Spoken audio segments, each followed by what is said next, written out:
All right, this breaking right now, this in Winston-Salem. A worker is dead following an industrial accident. This accident was reported around 3:40 on Vine Street. Our Kristen Drummond is live at that scene with the latest for us. Kristen. I'm down with Time Warner Cable News. Yeah. When people see the headline, Governor signs abortion bill, people who are supporting abortion rights, how can they interpret that as anything other than a broken campaign promise from you? I can't control your headlines. You're looking live at the courtroom in Goldsboro. We're going to walk you through what is happening in court. We heard from Kenneth Stansel before, and it was a profanity-laced speech he gave in Florida, so we won't have the audio from the courtroom here in North Carolina, but we've got producers listening into the courtroom. We will relay the information conveyed there to you. Involved in yesterday's hit and run in Winston-Salem. Now, you might remember these gruesome details we told you about. A man was killed after being struck by a car, and he was dragged for 3 miles through Winston-Salem until his death.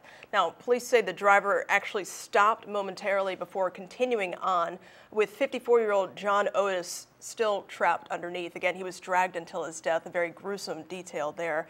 Police are still investigating. They have said they have warrants for the driver, and they have located the driver of the car they believe is involved. Viola Demetra Spencer is the person they're telling us they have been looking for.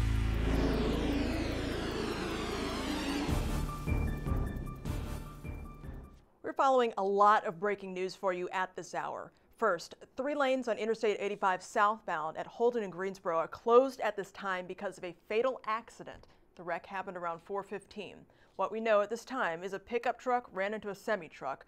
Someone traveling inside that truck has died. We have a reporter at the scene. We will give you more information when that becomes available.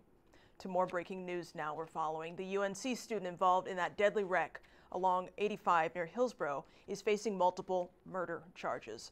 Chandler Kenya of Ashboro was released from the hospital today, and he's making his first appearance in court. He is now charged with 3 counts of second-degree murder and felony death by vehicle. The 20-year-old had already been charged with DWI and underage possession. Police are checking his financial records to see where he purchased that alcohol. That head-on crash killed 3 people early Sunday morning, including a 6-year-old. Officials say the 4th victim, a 9-year-old, has improved from critical to good condition at UNC Medical Center. We have a reporter in that courtroom. We'll bring you any updates tonight at 11 o'clock. And this also just in. A federal judge has put the brakes on Greensboro's new redistricting laws. Today, attorneys argue the law the General Assembly passed earlier this month is unconstitutional and should not be put into practice until the court says otherwise. Well, the judge agreed, issuing an injunction this afternoon. Our Amara Mokwe has an update from today's hearing. And that was Amara Amokwe reporting for us tonight. To another case now with some potentially huge implications. More plaintiff testimony today about the impact of the 2013 changes to elections law. It focused on same-day registration and pre-registration for teens. Our Bob Costner is at federal court in Winston-Salem to tell us about today's testimony.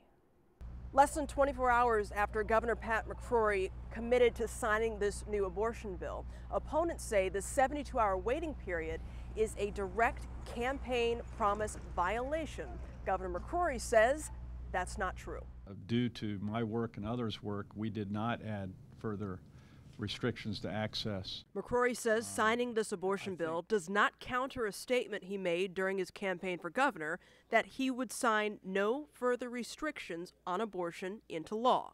I have followed that promise. In fact, if anything, I ensured that that bill was written so women would not be denied access. They think they are doing right by women, but they are not. Politicians are again inserting themselves between a woman and her doctor. Mandatory delays do nothing to dissuade women from having abortions. They just make it harder to get them. This group supporting women's rights gathered outside of the governor's office to express their disapproval. As a physician, I provide my patients with the best and most comprehensive care possible. Our relationship is built on trust, privacy, and open communication. The provisions of this bill undermine that trust and privacy. The governor says most people don't know it takes a phone call to start the clock on the 72 hours. And I think when most people find that out, they go, that's reasonable. That's a reasonable process to go through. It all comes down to differing definitions of access and restrictions. The governor's trying to spin this the best way possible. He's trying to say, look, this is a health issue, and then, you know, the 72-hour window does start at a phone call, not with the first office visit. For people who wanted him to veto, they're not buying that spin. Another controversial part of this bill requires doctors to send information, including ultrasounds, about abortions that are performed after 18 weeks to the State Department of Health. Opponents are concerned about how and what that information will be used for. In Raleigh, Sharon Stone, Time Warner Cable News.